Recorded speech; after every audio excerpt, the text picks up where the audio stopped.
Hi, everyone. Welcome to the Ladies Meeting podcast, where we interview our members and especially our speakers for each month. This month, on April 30th in Vancouver, we'll be meeting at the Sylvia Hotel once again on the last Tuesday of the month. And last month, we had 50 women. We closed down our RSVPs the day before because we were full. It was an amazing event. Gina Best was our speaker. We had a great time. We built great connections. And some of the women that showed up have been coming for nearly 3 years. So we've built really long, deep relationships. It's not just a networking group. It's a place to build amazing friendships. We usually have a speaker. We always have a speaker. We have an amazing lunch on the beach in English Bay in Vancouver. If you want to find out more about that, you can see it on theladiesmeeting.com/live-events. And this month, our speaker is Estrellita Gonzalez, and she's going to tell us a little bit more about her business and what she does. Welcome to the podcast. Oh, thank you. I'm thrilled to be here. Awesome. And so tell us a little bit about your business. So I have a Medi Spa. It's called Derma Clinic. It's located in Vancouver, 16th and McDonald, so the borderline Kitts Carisdale. I've been there since 2012. I've very much evolved with it over the years. I added sort of a wellness center component, which I call Holistica Wellness, and it's been functioning as more of a sort of wellness co-op, if you will, in that I was renting rooms. And this year I've decided that I actually want to migrate more into a full-on, wellness center on the space. So as I have renters drop off, I will convert that space into having on-site wellness practitioners. Basically, the criteria is people whose services are covered under insurance, like extended health insurance, which, most people have, other than if you're self-employed like me. But a lot of people do have. And because I know from my own experience, in observing the RMT and the physio that I have in my space, who are full-time renters, the busiest people in my practice are the two of them, because they do offer that service of extended health coverage. And so this has been the evolution this year. I'm hoping I have to deal with the city with some licensing upgrading, so I'm in the middle of that right now. But and I have so far attracted a nutritionist and hopefully a TCM, a Chinese medicine doctor, and so I'm looking still for ideally an RMT and a physio and or an osteopath. That would be my sort of dream team that I'm looking for. So yeah, so that's it's exciting. It's just like I said, my business has evolved. I started with one room. I now have 6 rooms, and it's really evolved over the years. And I think it's a reflection of just me as a person, also kind of growing and wanting to, as I got into wellness more and more. I just realized the value, right, of having proactive services that people can take advantage of. And then we also launched an online store back 2 years ago now called My Skin Salon. And so part of my journey, really why I started my business was the fact that there's a lot of toxic ingredients in beauty products and skincare products. And just through a number of events, I realized that the future of aesthetics was also moving more and more into technology. And I didn't come from the aesthetics world. I was a marketer. My background is old school marketing and human resources. I'd worked as a consultant, and I built many companies over the years. But I had this desire in being a parent and wanting more flexibility in my schedule. I wanted to have more time, at least time that I didn't have to go and punch in downtown office. I did that for many years. I wanted more flexibility, and I had finished my degree back in 2011, and part of that process was coming up with a life plan. What was your degree? It's a Bachelor of Business Administration in HR Management. Mm-hmm. And part of that was, in doing the exercise of coming up with a life plan, I realized that I really wanted to have a small business. My son was only 6 or 7 at that time, and he was obviously getting into school. And I didn't want to be these parents that would be at work from 8 till 6 and never be available to go to the school play or to volunteer at their lunches.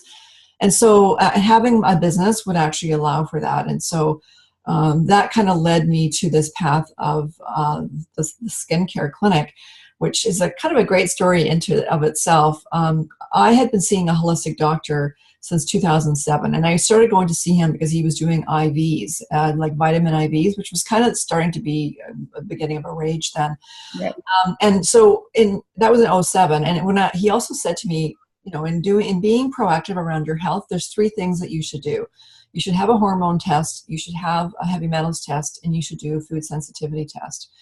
And so over the next 3 or 4 years, I did those tests. And in 2011, when I finished my degree, I did a heavy metals test, and my lead was off the charts. Like, it literally was off the chart. And I'm like, oh my God, what is this? Like, I had no idea what that was, where it came from, what the causes were. And so I started to furiously research, basically lead poisoning. And I saw that it was actually probably a culmination of many things, leaded gas in the 70s, leaded paint. I lived in a developing country for 2 years, so I'm sure that contributed to it. Some of us had lead in our cribs. Oh, the cribs, sure. And in the cars, definitely. Yeah.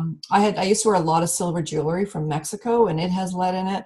But around the same time as this test, I had won a book from the David Suzuki Foundation. It was called Not Just a Pretty Face, The Ugly Side of the Beauty Industry.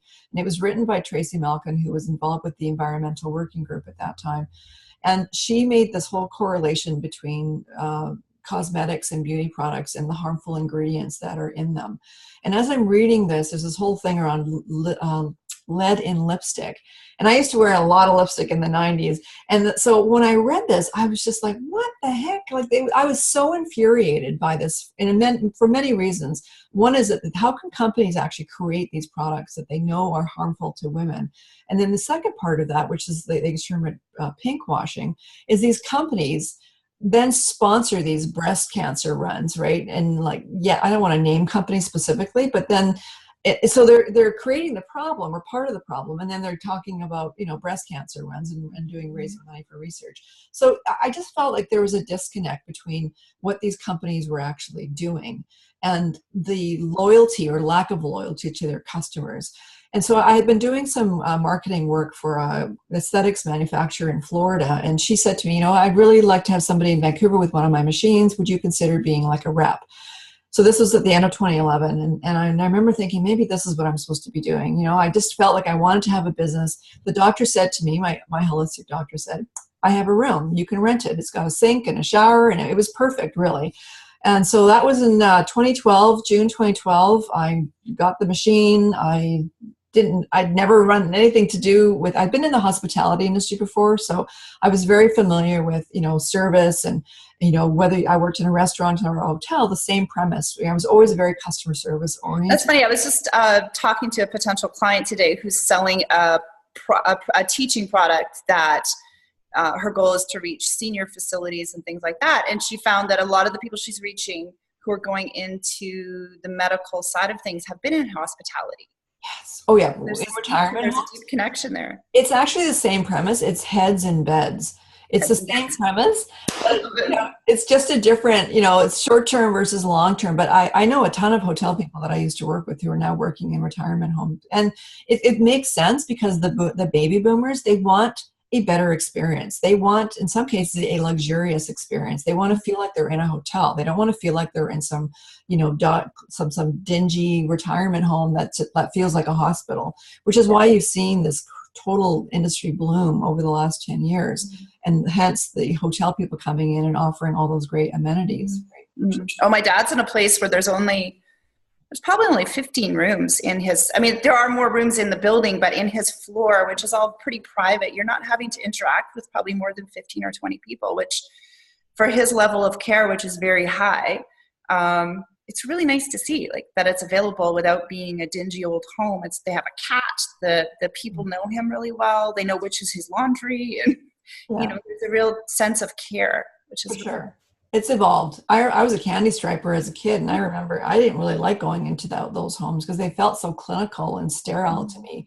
They lacked warmth and fun and vitality, but that's totally changed. Oh, my grandson, he runs around there all the time, and they all remember him and love him, and they love having kids and pets and things like that. So seniors need that actually. It's in fact, I think that's what we're going to see more of, is this convergence between seniors and young kids, mm-hmm. How the two kind of need each other. And if you think back to, what we used to be like as clans and as tribes, this is actually what happened, right? The mother and father were out hunting and gathering while the elders were kept back to take care of the young people. And we're kind of going back to that in many ways. Well, I've heard about kindergartens and stuff in seniors' homes. And to me, it just makes so much sense for everybody. Totally. And I think we're going to see more of that in Vancouver. There's already talk of that in facilities like Britannia Community Center, where there's a whole redevelopment going on. And I call it the womb to tomb phenomenon, right? Where you've got this cradle of care that takes somebody from, early babyhood all the way up to seniors. And you have all the amenities there, housing, community centers, social services, medical services, learning, arts and crafts, all kind of in one area and all supporting and engaging with each other. Because at the end of the day, we all need that connection, no matter what our age is. But seniors need it in particular because they're often quite, separate from their family because they live far away from them. And so it is kind of great to see that we're kind of evolving in this area for sure. Awesome. So your topic at the ladies' meeting, and so now I can see why, and a little bit about your story explains your topic as well, which is 10 ways to clean up your life. And just finding ways to detoxify. And I love that you're bringing up, it's not just foods and makeup and things. It's just across, all the things that affect the things that toxify us. And I really appreciate you bringing this topic up again. Yeah, I mean, toxic can be kind of a negative word, but the same token, I believe everything starts with awareness, and we have to look around in our daily lives and really address what goes on around us. And it could be, and I talk about relationships. There are, I'm sure we all have a story about a relationship that was toxic to us, but we kind of tolerated it for different reasons, whether it was a marriage or a girlfriend. Yeah, and for a lot of people, that ultimately can make them sick. And so it's just recognizing, stopping, and really doing a check-in. What's going on in my life? Who do I surround myself with? Like I've done that. there's people I don't see anymore because I always measure, how do I feel after I've been with that person? Do I feel better? Yeah, I totally agree. And, we're brought up to be nice girls and to not say anything and to put up with this. And, I've had those people that come in and all they do is talk about themselves, have not asked you one question about you. And what I've learned now, if someone doesn't ask you anything about you after you've sat and asked the same thing, I've learned to walk away. Yeah, which is it's a really simple thing, like a date. Going on a date with someone who doesn't ask you anything about yourself, it's like, okay, let's just move on. Next, my 4-letter word. Next. It's true. You got to have some criteria to go with, right? I have a girlfriend. I always say this analogy: we could be out and meeting 1,000 men each. She would date 999 of them. I might date one because I do have standards. There's things that I'm actually looking for and interested in. And some people would say, well, that's really silly. You should go out and date anyways. No, I don't have a lot of time. So for me, if they're not cutting it with a few things that I could kind of suss out at the beginning, it's not really worth it. Let's face it. We all know hopefully at this age, once you hit 50, you kind of get a sense of what works for you. Yeah, no, I agree. I'm like, I don't even know if I need to date somebody. I can tell you on a first date, or even before that, I think you get to know either that it's a yes or hell yes or a hell no. Well, it's really interesting. I have been single. My son's dad and I split up many years ago, 2004, and I've had a couple of kind of relationships since then. But I haven't really been in a relationship proper for about 3 years, and yet these past 3 years have been the most creative and fulfilling time in my life. In all honesty, with all the different things that I've been up to. So I think there's nothing wrong with kind of being single in that regard, because I think it can kind of be a time of introspection and really a time of productivity, depending on where you are in your life and what it is you feel you still need to do. And so I think the trick is that once you've realized that, finding someone, because I'm not willing to settle for anyone that doesn't let me still do all of those things. And that's where it's been that line of people are going, oh, you're so busy. Oh, you work so hard. Or, oh, you love your kitchen gadgets. It's like, well, yeah, I love being in the kitchen. I love cleaning up. I love doing that stuff. I love working on the podcast. I love doing all this stuff. I don't like to sit around and watch TV. The only thing I watch that I allow myself is Game of Thrones. So I was totally happy that actually started again last night. But I'm selective because I agree. We sit there and plunk ourselves down aimlessly watching something where we can actually be using the time. And we all need to be able to do that.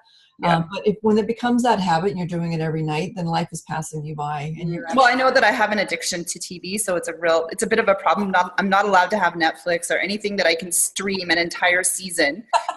And I've already read all the books from Game of Thrones, so I got to the Red Wedding and I quit because it was just so violent. Very violent, yes. I'll wait for the box set where I can fast forward through. Yeah, good idea. But yeah, I think TV is a huge one because I remember when I discovered Grey's Anatomy, I was season 8. Luckily, I was being paid 24/7, so I was taking care of a piece of property, so I was able to sit and watch it and get paid and get these puddles. But That's all right. Yeah, it sounds like a good setup there. But let's get into our 8 questions. So every time we do a podcast, the goal of the Ladies Meeting podcast is to get to know you better as a member so that, for example, we always set a goal of meeting 2 people between the meetings. If you were to go out for coffee with someone, you might go and listen to their podcast if it's up before you go for coffee. We also have so if you take out and we also have ladies meeting roundtable as well. So that's another one that is separate from this, where we look at group topics and we do roundtables and things like that. So this is one of the fun ones that I find the most fun, because these are one-on-one, whereas ladies meeting roundtables are more groups and stuff. So in this one, we ask the same 8 questions. You can totally go off topic. You can take it wherever you want. You can go long, you can go short. You can say, I decided not to answer that. This is what I'm going to answer, and just have fun with it. So what are the 3 most important things we should know about you? I had to really think about this one because it can mean so many different things. But I guess ultimately where I landed was I'm a true Capricorn. And so, I think I make a really good friend because I'm actually very reliable. I am somebody that generally will be there for somebody if they need a friend. And I can, I think I'm a pretty good listener. So I like to be able to sort of know that I'm there for somebody. That's a very typical sort of Capricornian trait. I'm also pretty self-aware. I mean, I've done a lot of work on myself over the last several years. And we all have our story, of the childhood this and the relationship that. And I view all of that now with really a different lens that I might have sort of 10, 15 years ago. It's been really, I talk about contrast, and that contrast is very important in life. We kind of sometimes need to know what we don't want in order to figure out what we do want. And I think that's been the journey with a lot of things that I can look at what I've been through to really understand that was just part of the journey to get me closer to who I am and what it is that I want to be in this life. So I'm constantly kind of looking to evolve and to tweak, who I am as a person. And the third thing is that I think it's hard for me to ask for help. That's another very Capricorn kind of trait, right? Is that we take on a lot, and we don't like looking bad because we always want to look like we know what we're doing. That's a very Capricorn thing. It's one of our negative traits.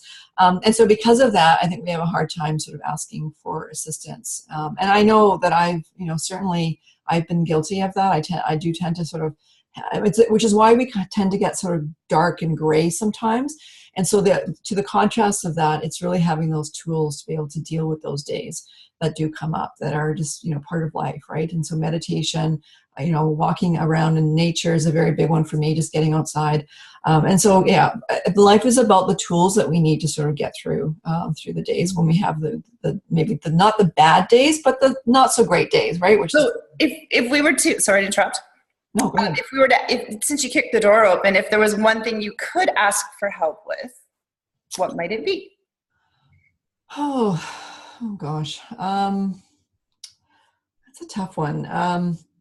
I think what I've realized, like for me, sometimes it's just being able to be honest and authentic. Well, I try to be that every day, to be honest, to be authentic.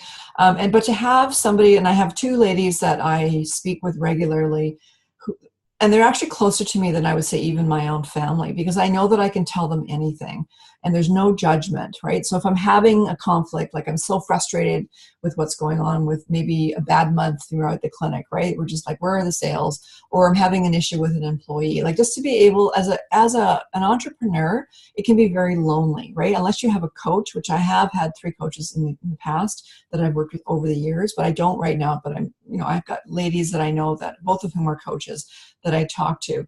And so I just think sometimes you just want to vent, and as women, we like to do that, right? That's kind of a part of who we are. So we have, on the ladies meeting on the Facebook, I have 2 women from the ladies meeting that I see quite often on the last Tuesday of the month, but we also talk all month as well. Stacy and Tanya. And, sometimes we go a few days without chatting, but it's amazing when you're frustrated about something to just have someone to tap into. And sometimes you just need hey, I need a little bit of feedback on this. It's been really great. So I think I recognize that I didn't have that necessarily. And so I made that effort to really reach out to a couple of people who have known me in one case for more than 20 years. And I think that's been so, but then remembering when I'm feeling like that to actually pick up the phone or send them a text. So I'm really bad at that too, of, okay, acknowledging, but then it's the action piece, right? And I love how you just avoided actually telling us what you wanted for help with. Yeah, I know. I hope somewhere in there's an answer, but it's really acknowledging when you can't handle something or when you don't know how to handle something. Cool. Yeah. Cool. And also you need a bike for your son.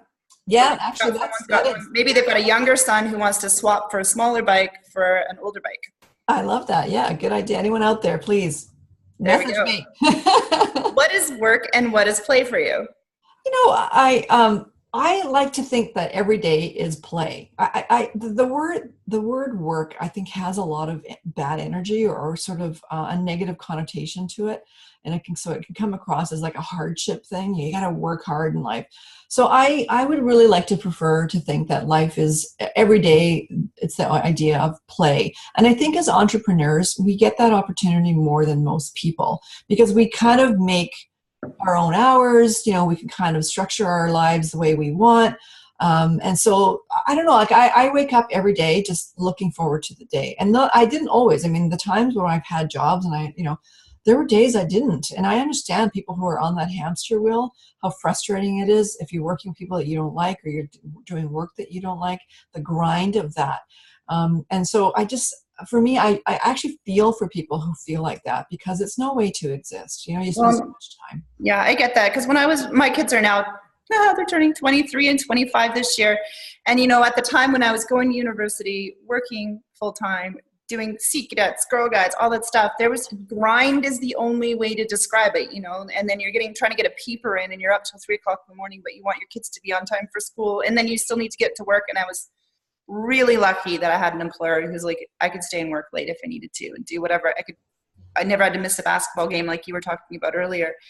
And I think that's one of the things that's pushed me to move to Whistler. This is, so Estrellita's in Vancouver. I'm up in Whistler. We're on Zoom here. And as I was telling you a bit about my morning, this is my kind of my day off. I work at a gym as well. And there is an expectation in this town to play. And I needed that. Oh, I love that. Expectation of, I went and rock climbed this morning for 15 minutes here. I did a little bit of boxing. I just bought it's a used bike. I'm going to bike back and pick something up from Amazon. And it's just like, that would not have been me. Right. So I think hanging out with other people who expect you to play is, you want to surround yourself. It's not just about how much money people make. It's what's their mindset. Those top 5 people that you hang about with is really important. And you'll find the people that have learned to play often are also very successful in their personal lives and financial lives as well, I find. Oh, very much so. That's that. And that's another conscious thing of trying to hang out with more people kind of like that. And I was recently invited to an event of a fellow that I know who's a very heart-centered entrepreneur. And he knows a lot of other heart-centered entrepreneurs, and he invited me and my girlfriend to come over. And it's this amazing place in Deep Cove. And oh my gosh, it was such a great night. The people there, the energy in that room, it was palpable. The positive, it's like we were all vibrating at a higher level. It was palpable, that energy. And I mean, just think, wow, you imagine what you can get done. Like, already I know there were a couple of conversations that came out of that are, potentially business-oriented, one for my girlfriend in particular. And I thought, this is the kind of thing that I need to be plugging into on a regular basis, because it does, you leave there and you're just like so empowered, right? To sort of work on your own thing and to be better and to be, but more, it's not about the money. These people were not looking at business because they're looking to make millions. They're really looking to make a difference in the world. And that's the part that I think is the most inspiring, right? When you're around people who are really committed to a much bigger position in the world of being a messenger of change, right? I think I was at yoga last night. We were just talking about magnetism and magic and how one kind of creates the other, and hang out with those people who, it sounds like this group is, kind of believe in that magic of flow and transformation and just believing that what you've created in your mind has already happened. It's cool to be around other people that believe in that magic. Definitely. Yeah. It's actually mandatory. I think if you really want to up your game, it's hard to do that on your own, really at that level. So yeah, for sure. It's power. Yeah. So if you could pick one, is there something you want others to help you achieve or that you see needs support? So in the transition that I'm doing now with my wellness center, I am actively looking for wellness practitioners. So people who are offering services that qualify for extended health coverage. So that is right now an RMT and either a physio or an osteopath. So I have kind of already a couple people in the mix, like a nutritionist and others, but those are the two big ones. So if anyone was kind of aware of people who are looking for a place to hang their shingle, maybe they're a new graduate, maybe they're fed up where they are and they really kind of want to have some impact, I would love to have one of these people be kind of like a medical director. So they become the integrated piece and be able to sort of refer out to like a client comes in, okay, well, you need to have, 4 or 5 sessions with the RMT, you need to see the TCM for this, you need to see the nutritionist for a session. So truly offering that integrated experience. So I'm kind of building that team. And those are some 2 voids that I have. It's so amazing that the medical community is understanding that we are a whole body, not just fix this, fix that. So it's taken a long time. I mean, I think I look at the 2 fronts, Western medicine versus Eastern medicine. I do believe the Western medicine front is also sort of moving into that more holistic approach of recognizing this symbiotic relationship of all the various parts, plus the importance of our mindset around wellness. If you think you're sick, you're going to be sick. If you tell yourself, I'm going to get better, and you see yourself getting better, you will get better. The mind has incredible powers of healing. And I do believe that if you put the body into the condition that it needs for a state of homeostasis, that you can heal yourself of anything.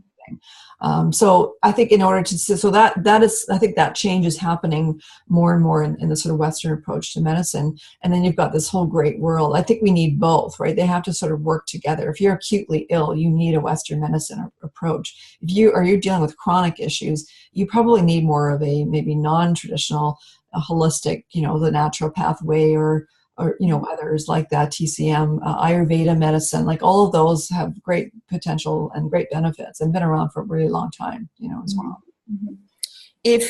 Amazing. I'm so glad we finally achieved this. Like it's coming together. Yeah, only but surely. If you could pick one book that everyone should read or have, what would it be? Well, one of my favorites, and that I've read a few times, is The 4 Agreements by Don Miguel Ruiz. And, I look at this, and I just did a quick review just before getting ready for this call, and I looked at the 4, and I just thought, this is just something I know is so ingrained and who I try to be every day. And now I find myself trying to teach this stuff to my 15-year-old, which is not always easy, but, slowly but surely, always do your best. I mean, that sounds pretty simple. But I do believe that if you do that, if you're always trying your best, you're going to be successful because you're always going to be looking at ways to improve. Being impeccable with your word, this is where that authenticity piece comes in, right? If you're authentic, and just watching what you say, to don't take anything personally. Oh my gosh. I mean, this is something, and women, I hate to say it, but we're the worst at this. We take so much to take it personally. And I learned that probably the first of all of these was that one. And I realized that I remember a girlfriend saying to me, and she said something to me, I said, you make me feel this. And she's like, you know what? I don't make you feel anything. And she was damn right, because nobody can make you feel anything. We choose and we control how we feel about things. So if we choose to take something personally, you're the one that's going to feel the brunt of that, right?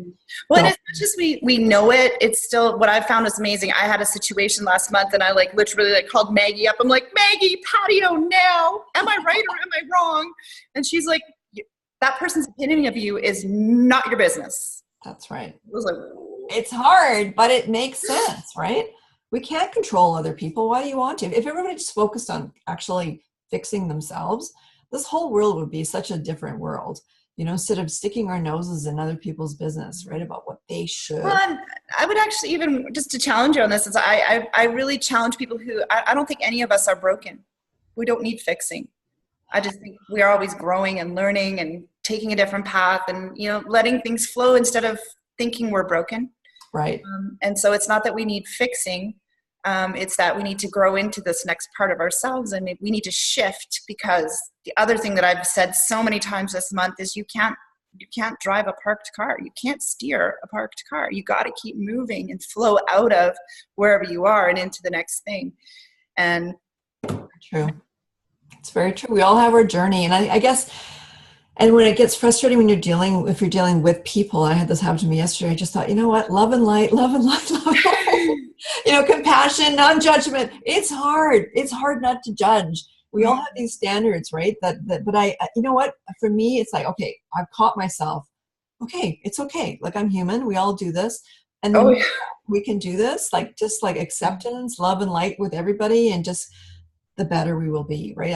I view that as this long journey of this sense of owning who I am in this, and the best version that I can be. And it's really being a beacon of love. I mean, it sounds simple, but that's kind of what we're all supposed to be doing, I feel, is this emanation of positivity and of energy and self-love, and just coming at everything with a sense of love is really the answer. And that is not as easy as that sounds. Mm-hmm. It is a constant day-to-day thing to kind of look at it through that lens. But I feel that that's the journey that we're all here to experience. And, we all have something that's important to share about who we are as that individual. So. And was that the fourth one? Just can you just name off the 4 agreements again, just to tidy that one up? 1 second. Okay, be impeccable with your word. Don't take anything personally. Don't make assumptions, and always do your best. Awesome. It's one of my favorite books. The reason I got excited, because I actually just pulled that out. It's one of those ones I love to have on my shelf. And in just moving in, I have a lot of books that are still in boxes, and I pulled that one out, put it on the shelf, and it was like, okay, I feel good again. Yeah, there's a few books like that. Some Wayne Dyer books, some Chopra. It's like, okay, just having them in the room with me makes me feel better. I agree, because again, you look at that and you just get this charge, you're just like, he had it down, and I have all of his books on my phone in my Amazon account there, and my Kindle. And if I feel like I've been traveling or something, I'll read a couple of chapters. And I saw him live a couple of times, and I mean, these are people, these are messengers, who did you see? Dyer. Yeah. Wayne Dyer. And Marianne Williamson, she's another one, A Woman of Worth. It's one of my favorite books. Very easy read. Every woman should read that book. It just, again, who we are in this world. And of course, she's running for president now, which I find. What? I didn't know that. Yeah. She's out there, she's raising. I missed that beat. I picked up A Course in Miracles one day when I was out with Debbie, and we were at the bookstore on Granville Street, and I finally cracked it open, because at the time I was doing a different 30-day challenge, and I still haven't, I haven't tapped into it yet. I started reading it and it hasn't resonated yet, and so I'm still waiting for it to. There's certain things that you pick up. There was someone who had recommended Abraham Hicks to me for years, and I was just like, doesn't make sense. And then all of a sudden I'm listening to it every day. I've come into tune with that, right? And it's fantastic. Yeah, certain things resonate at different times in our lives as well. I find that too. I have not looked at an Abraham Hicks thing for months, and there was a time too where probably 6 months straight, that's all I was listening to. Mm-hmm. Lately, it's a woman named Landria Anka. She's online. I'm doing a digital marketing program, and she kind of got me into that. But I spent 6 months watching her, and I just find that I really resonate with who she is and her messaging. And Joe Dispenza is another one. I just love his work. These are all, the power of meditation, the power of self-healing, just really thinking outside that box. Those are the people that really inspire me, looking at things differently. I find that when I get the self-talk comes back, I tend to turn back to Abraham Hicks and just do that reprogramming to get my head back onto a positive track. Exactly. What is your favorite thing to do with friends? My favorite thing with friends is to sit around a table, drinking wine and eating a nice dinner. That's just, honestly, it's the European in me. I just love being in the company of not like a massive amount of people, but like 6, 7, 8 people. We're sharing good food, good stories, good wine, and we're outside on a patio, ideally. And it's exactly.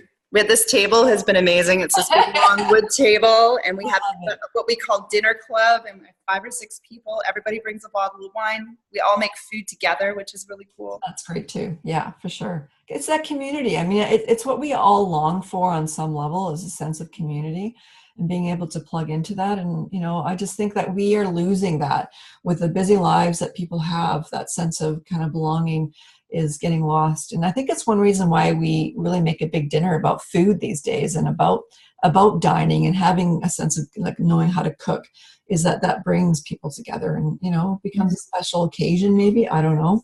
Well, I had a Finnish friend that we started cooking at her house versus having a dinner party. Everybody brings all the pieces. Nice. Right down to the sauce, everything we would make together. And it was just, the joy was in the doing. That was the beautiful part of it. And then it was funny, the other night I was doing the dishes and someone's like, oh, no, do this later. I'm like, no, I love hearing you guys talk and me doing the dishes, because I don't get to do that for people anymore. My people grew up and moved out. Right. Yes. Right? So there's just something about standing, doing the dishes, and just letting listen to life going on in the background that you don't have when the family's all grown up and moved out. And it's a beautiful thing. I did that with my son the other day. I was late and he was hungry. I'm like, you know what? If you come and help me, this will get done a lot faster. And literally he came, he chopped things up, he put things in the frying pan, he was swirling things around, and we were done in half the time. And he was into it. It was kind of funny to see him, like at first he didn't want to do it, but as he was doing it with me and he could see that we were building this little recipe and how easy it was, and we had it done, and then he ate it and he was happy because it actually tasted good. I thought, wow, you know what? I've got to do this more of this with him, right? Of him being involved in the actual, so he's learning something, but he's also appreciating the work that goes into cooking. Well, just to go back to you were talking about the 4 agreements and your son and that, and something I wanted to say was some advice my mom gave me when my kids were little, and I'm still just seeing it now, is you teach them, but you don't get to choose when they learn. And so I love seeing my son and my daughter, she's a mom and she's married and she's bought her first house, and watching them take all those lessons and still just now learning to implement them, and that sense of integrity, because all these books were around them, but they didn't, they were like, well, my son's like that now, and I'm thinking, okay, you know what? I'm not taking this personally. This is just him, and he's kind of asserting himself. But as you said, it's in there somewhere in the periphery, and one day it'll kind of show its head, and then they'll go, oh yeah, I remember mom doing that, and I remember those books. And I think you've got to keep doing it, and just not have the expectation that it's going to have this instant kind of acceptance, right? But that you are influencing in your own way, and it'll click at some point. I love that. If it's meant to, they're going to turn into whatever they need to. That's why I have a really funny opinion of all these people like, they need to teach entrepreneurship in high school. I'm like, I took marketing math and I'm turning 50. They were teaching marketing math, like business math, when I was in high school, which was a really long time ago. I didn't choose to learn it then. Mm-hmm. You know what I mean? Like, they taught, there was entrepreneurs all around us. There was never a time where there has not been entrepreneurs around all of our kids. Right. If they're going to learn it, if it's part of who they are, they're going to learn it. Well, and but I also think that being exposed to it gives them something to think about. If they're in a household where they're told you have to go to medical school, there's no choice but medical school. However, that isn't resonating for them on some level, but to know that, hey, and then at school, they're being exposed to trades. They're being exposed to entrepreneurship, to know that there are options, and that, for me, I would want to know that every child is actually coming at this from a place of desire for themselves of what they do next, rather than a career that their parents have chosen for them. Mm-hmm. And then, of course, is going to cause all sorts of issues down the road with health and well-being when you're forced to do something that you don't really want to do. And we see this every day. I think it's one of the reasons why kids are so stressed out today, more so than at any other time. The rate of suicides with high school students, with universities, is the highest it's ever been. And I think a lot of it has to do with the pressure that parents put on these kids with what they're supposed to be doing, even though it may not actually speak to who they are as individuals. I've had kids, I do homestay, and I had a kid from China here who's this fantastic artist, but his mother wanted him to be an engineer. And so he left. He told her, I can't do this. I'm going to Canada. And now he's going to Emily Carr, and he's just living. Like, he just loves what he's doing because he's expressing himself, who he is. He would not get that opportunity. Well, I live in Whistler, where we say we have the most degrees per capita of professional snowboarders and sports people that just hang out Yeah. But the thing is, you do learn in going to university and taking on that learning, you do have a higher level of communication skills. So I was an adult learner. I didn't go to university till I was 29. So I did get to see what it was like to not have that university education until I was in my 30s. And I wish I'd had it. I wish someone had pushed me to not necessarily take a profession, but at least do that first or second year of university, because it does increase your skill. Go do a gap year, do whatever. But I really wanted my daughter to at least go and do. I said, just go take a year. I don't care what you do. Right. Yeah. Right. Those are life things. Yeah. So going to Emily Carr, awesome. Like the communication skills that he's building there, amazing. Right? Yeah. Yeah. For sure. There's great. So many options for kids today compared to when we were at school. And maybe it's too many sometimes. I don't know. But I think. Well, and I think that is actually part of the bigger problem is you look at the JAM test. That have you heard of the JAM experiment? No. If they put out more than 7 kinds of jam, nobody will stop and buy. Interesting. If you put out 3 jams, people will pick one, take it home. Right. And I think that the same thing is happening with our kids in school and stuff, is they've got too many opportunities versus here's 4 things, why don't you pick one, whether it's being an entrepreneur, being a doctor, being whatever. I think it can drive you crazy. There was a thing on dishwashers. If you are given 7 dishwashers to pick from, you won't pick the right dishwasher for you. You'll just pick a dishwasher to get out of there. Right. Versus if you're given 3 dishwashers to pick from, you'll read the manuals, you'll find the right one for your family, for your home. If you drink wine, you're going to pick the one that has the deep wine glass rack. If you do pots, you're going to pick the pot rack. If you just throw stuff in, you're going to make sure you got the carburetor, right? Yeah. And some people just need the cheap dishwasher because they just want to sanitize things. Yeah. Exactly. They already scrape off their dishes anyway. Like my parents never put a dirty dish in the dishwasher. I love that. Right? But that's just a perfect example of, now apply that to having too many opportunities. I know I was never told there's anything I couldn't do. And so I was just like, I don't know what to do. Yeah. Yeah, it's true. Yeah. Overwhelming for sure. Question number 6. What product are you rarely without? Well, I would say a moisturizer, because I talk skincare all the time with people, and not that I even was big into that before I started this business, but I recognize that having a skincare routine is really important around cleansing your skin and moisturizing it. I think if people can do that to take care of their skin, we have people coming all the time that do nothing for their skin. All they do is put some water on. I know, and I just think you're not doing your skin a justice, especially the face, because it's exposed all the time. But I go to the spa. Okay, well, that's okay, but you should still do the hot cold baths. That's scan enough. Oh, I love that. I have a voucher for that place. I got to get myself up there one of these days. Let me know when you want to come. You come stay the night. Oh, that's awesome. Yeah, thank you. I really want to experience it. It sounds absolutely amazing. So I would say that's probably the one thing is just I can't go to bed without moisturizing my skin. That's a big deal for me. Awesome. What do you do now you hope to keep doing 10 to 20 years from now? I would hope that whatever I'm doing now, whether it's the physical stuff I'm doing, and if I'm choosing to still work, the biggest thing I'm hoping I'm doing more of would be writing, because I really enjoy writing. I find that I don't have the time. Like I have a few books, I have a few fiction books within me that I would love to have the time to, I have this vision of myself on a round the world cruise when I'm in my 60s.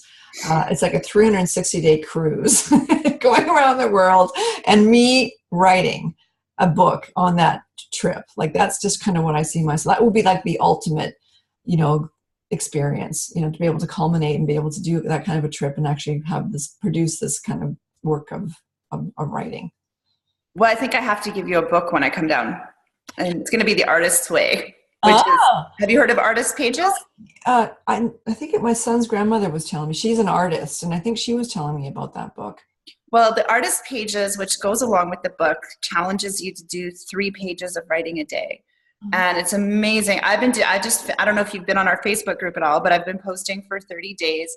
And my challenge is to do 90 days of writing, but I only challenged myself to post for 30 days. And it's amazing the stuff that you write. Some people have had books and plays come out of their writing. It's opened up their work as an artist, but there's been a lot of books that have come out of that because you've taken that time to just do a little bit every day versus trying to wait till you're retired and write this big chunk, right? Yeah. And so, for example, we do the Roundtable podcast is going to turn into the one we're doing right now on hormones. We've broken it down into little pieces, so we're doing something once a week, and then it'll end up being a course on hormones with Marcy Schachter. So I recommend that book. You will be getting it because I happen to have an extra copy. I love it. Awesome. Thank you. Kathy White, one of our members, she gave me, actually, there's a journal, a 90-day journal that it came with. So I've been writing in that journal, and she gave me a copy, and I have an extra copy too. Awesome. So. That sounds amazing. Okay. Awesome. Thank you. I recommend it. And last but not least question before we go. And what is your life hack that you're going to share with us? So I think because I'm so crazy with my schedule, I've really had to chunk things into my schedule. So I have a timer on my phone, tells me when to do things, when to have my smoothie and when to go for a walk and when to do my I am statements and all these kind of things that I kind of set up for myself every day. And then when because I do a lot of meetings, most of my trustee work is at night. I sort of chunk my days into afternoons being appointments, meetings, sales meetings, phone calls. And then my mornings are really my productive writing or, something that requires concentration. So I call it my flow time. And so I turn off my phone, I have it upstairs, and I just kind of have that 90 minutes to just get a chunk of something done, whatever that something is. Right now it's taxes. Pardon me? Don't say that word. I know. I spent the entire day in my office sorting receipts yesterday. It's just not something I enjoy doing. I know it's a necessary thing, but I also know that when I can concentrate uninterrupted, I just get so much more done. So, and so that whole notion of being in the flow, which I'm still learning a little bit more. I love biohacks and reading about them, and coming up with new ways to sort of be more productive.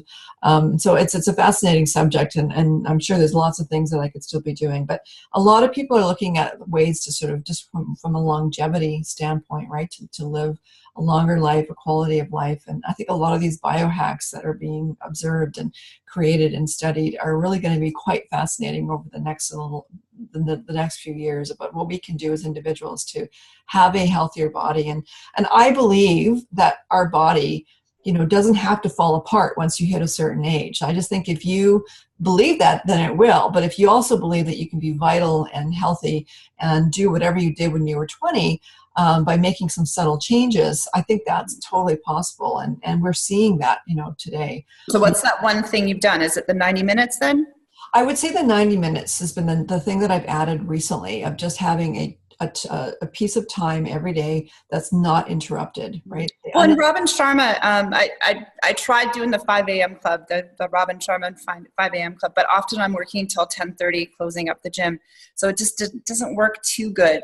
But I do find now that it is those 3 hours that I find 2 to 3 hours before you need to be somewhere. In the morning. So the 5 a.m. club, the concept is that you have 2 to 3 hours before you need to leave the house. So you get those things done that even if it's answering emails, because once you get to the office or get to where you're going, often you don't have time to spend on those emails that you would do properly. Mm-hmm. So yeah, I think you're right. I've found it's given me the time to write, the time to do some social media posting. I've posted every single day for probably 90 days now. That's great. As well as, I do it for other people, but it's different doing it for yourself, right? It's a different challenge. So it is. Thank you very much. Yeah. End of our time. And I'm looking forward to coming down and spending some time with you, and we'll do a video of your clinic and hopefully get a little tour. And looking forward to hearing you speak at the ladies meeting on April 30th at the Sylvia Hotel. And we'll post a bio with a little bit more about Estrellita on our blog post. So you can go to theladiesmeeting.com. You'll be able to go to /listen to listen to the podcast. And then there'll also be a blog post there. We'll put some links to her business page, a little bit more about her. And if you want to come out and meet her, please sign up for a ticket. You can go to our live events and buy the ticket online. Or if you would like more information on a membership, please let us know. And bye from Whistler. Bye. Have a good one. Talk to you soon. Take care. Bye.